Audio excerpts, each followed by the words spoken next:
नमस्कार, आप देख रहे हैं सिटी न्यूज और मैं हूं आपके साथ कंचन। जमशेदपुर सिटीजन फर्म और हाईवे शॉपकीपर और टेंडर एसोसिएशन के उपाध्यक्ष विकास सिंह ने कहा कि स्थानीय भीड़भाड़ और घने आबादी और जगह कम होने के कारण रैंप का निर्माण करने की कोई आवश्यकता नहीं है। रैंप निर्माण करने से रिटर्निंग वॉल बनाने की आवश्यकता पड़ती है, जिससे स्थानीय लोगों के घर दुकान पूर्ण रूप से ब्लॉक हो जाएंगे। इसकी वजह से स्थानीय निवासियों का आना जाना मुश्किल होगा। साथ ही साथ लोगों को फ्लाईओवर में आने के लिए रॉन्ग साइड पथ का उपयोग करना पड़ेगा, जो सुरक्षा के दृष्टिकोण से उचित नहीं होगा। उक्त क्षेत्र में ऊंची और बड़ी बड़ी मकानों का निर्माण हुआ है और ये एक पॉश इलाका है। इस रैंप के निर्माण होने से आम लोगों को कोई फायदा नहीं होगा, उल्टी परेशानी का सामना करना पड़ेगा। हम समझते हैं कि रैंप का प्रावधान इसलिए किया गया होगा ताकि जमशेदपुर शहर में फ्लाईओवर शुरू होने के पहले कोई गाड़ी चालक अपनी गाड़ी बुलवश नहीं घुमाया तो वो आगे जाकर रैंप के जरिए जमशेदपुर शहर के लिए उतर सके। अगर रैंप का प्रावधान करना है तो केवल एक पहाड़ी चौक और दूसरा डेमना चौक के पास किया जा सकता है, अन्यथा रैंप बनाए जाने से आम लोगों के लिए समस्या होगी। लेकिन इससे अच्छा विकल्प है कि वो फ्लाईओवर पार करने के बाद सर्विस पथ के जरिए जमशेदपुर दोनों तरफ शहर में प्रवेश कराया जाए। होंगे कि हमारे जमशेदपुर में एलिवेटेड कॉरिडोर का निर्माण हाईवे पर 10 किलोमीटर के एलिवेटेड कॉरिडोर का निर्माण हो रहा है और ये जो एलिवेटेड कॉरिडोर का प्रकरण है या कहीं ना कहीं हमारे जमशेदपुर का हाईवे निवासियों के डिमांड के वजह से ये एलिवेटेड कॉरिडोर बन रहा है। हमारे शहर में बाईपास की कोई व्यवस्था नहीं थी और शहर में जो बाहरी ट्रैफिक है, जो हमारे शहर से जिसका मतलब नहीं है, वो ट्रैफिक हमारे हाईवे पार्टी और डिमना चौक से होकर गुजरती है, जिससे काफ़ी भीड़ भाड़ रहती है। और इसी के मातहत जो है वहाँ स्थानीय लोगों के द्वारा जब सड़क निर्माण का कार्य चल रहा था तो यह डिमांड उठी कि यहाँ पर बाईपास सड़क बनाई जानी चाहिए। उसमें एक्सप्लोर जो किया गया वो शहर के बाहर से कोई बाईपास सड़क बनने का कोई लैंड उपलब्ध नहीं था, क्योंकि बगल में सेंचुरी पड़ता है और बाकी जो ये एरिया है शहरी एरिया है, उधर भी कोई जगह नहीं था चूँकि वो काफ़ी पॉपुलेटेड है। इसके तहत एलिवेटेड कॉरिडोर निर्माण की बात चली तो इसके यह जब संज्ञान में हमारे सांसद महोदय के संज्ञान में आया और भी बहुत सारे जनप्रतिनिधियों के संज्ञान में आया तो सभी के डिमांड से सांसद महोदय ने इसको परसिवल किया और हमारे माननीय मंत्री नितिन गडकरी साहब के पास इस बात को उन्होंने रखा, जिसके पश्चात हमें शहर को एलिवेटेड कॉरिडोर मिला और गडकरी साहब ने बल्कि इतना तक कर दिया कि इसको डबल डेकर बनाने का उन्होंने प्रस्ताव दे दिया। तो डबल डेकर जब डिज़ाइन बना था उसका शिलान्यास भी हो गया था। बाद में ये बात उठी कि भाई डबल डेकर की आवश्यकता नहीं है, यहाँ केवल बाईपास रोड की आवश्यकता है और नीचे जो सड़क है वो काफ़ी चौड़ी है, नीचे हमें फ्लाईओवर की आवश्यकता नहीं है हमें यहाँ से वहाँ जाने के लिए।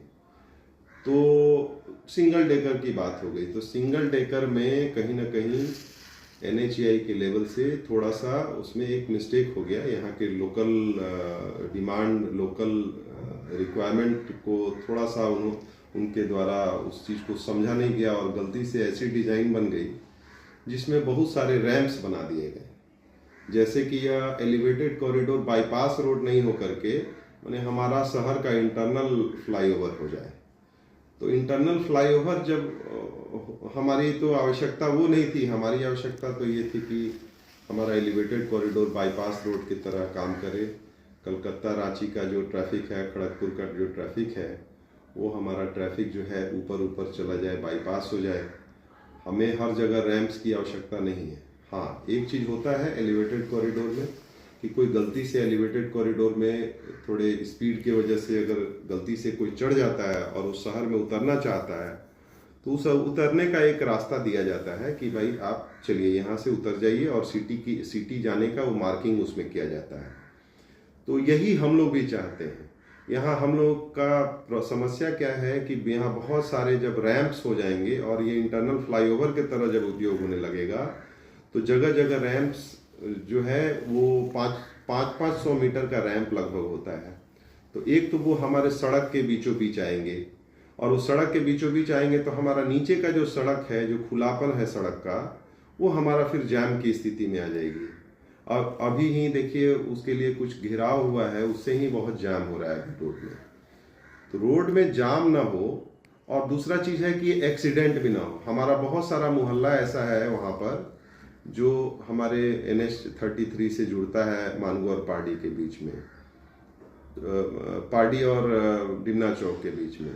तो ऐसे रैंप का निर्माण होने से क्या है कि सारी दुकानें जो हैं उस सड़क की वो बंद हो जाएंगी, बाधित हो जाएंगी, और सड़क जो नीचे का जो चौड़ाई है वो भी काफ़ी कम हो जाएगा। उससे क्या है कि बॉटलनेक का सिचुएशन तैयार होगा। तो हमें भी बिल्कुल ही हमारा जो सड़क है नीचे का वो काफ़ी चौड़ा है, उसमें किसी भी तरह के रैंप की आवश्यकता नहीं है। रैंप से हमें फ्लाईओवर पे चढ़ने की आवश्यकता नहीं है। हम लोग अपने सर्विस लेन नीचे वाले सड़क से ही हम लोग शहर से बाहर चले जाएंगे। हम लोगों को यदा कदा जहाँ तहाँ रैंप देने से क्या है कि करीब 3 किलोमीटर का एरिया जो है उसके दुकानदारों को दुकानदारी खत्म हो जाएगी, प्लस उनका जो मोहल्ला का रास्ता जो जाता है वो मोहल्ले का रास्ता जो है वो बंद हो जाएगा। तो ऐसे काफ़ी लोग और वो रोड जो है वो फिर जाम की स्थिति बन जाएगी नीचे की। तो ये ऐसी परिस्थिति लाने की कोई आवश्यकता नहीं है। वो जो रैंप का पैसा है उसका सदुपयोग करके आप नीचे की जो सड़क है उसका जो शोल्डर पोर्शन है जो और चौड़ा हम लोग कर सकते हैं, उस पैसे का उपयोग उसमें किया जा सकता है। और नीचे की भी सड़क बाधित नहीं होगी, ऊपर की भी सड़क बाधित नहीं होगी, कोई एक्सीडेंट का सिचुएशन नहीं बनेगा। प्लस हमारा कोई भी दुकानदार है उसके सामने अगर दीवार नहीं बनेगा तो उसकी दुकानदारी अच्छी चलेगी, उससे राजस्व प्राप्ति होगी सरकार को ज़्यादा से ज़्यादा। तो ये इस तरह की परिस्थिति जो है बनी है, इसका हम लोग वहाँ पर association highway shopkeeper and traders association बना है, और इसको जमशेदपुर सिटीजन फोरम दोनों के जॉइंट वेंचर में हम लोग ये पिटीशन जो है सिग्नेचर अभियान भी इसका हुआ है, और ये पिटीशन हम लोगों ने अभी उपायुक्त को हम लोग कल समर्पित करने का हम लोग निर्धारण किए हैं।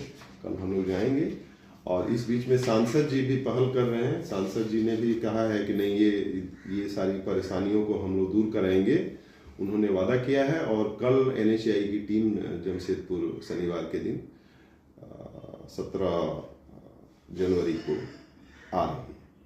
इसके बाद आगे का जो कार्यक्रम होगा वो आगे हम लोग सुनिश्चित करेंगे।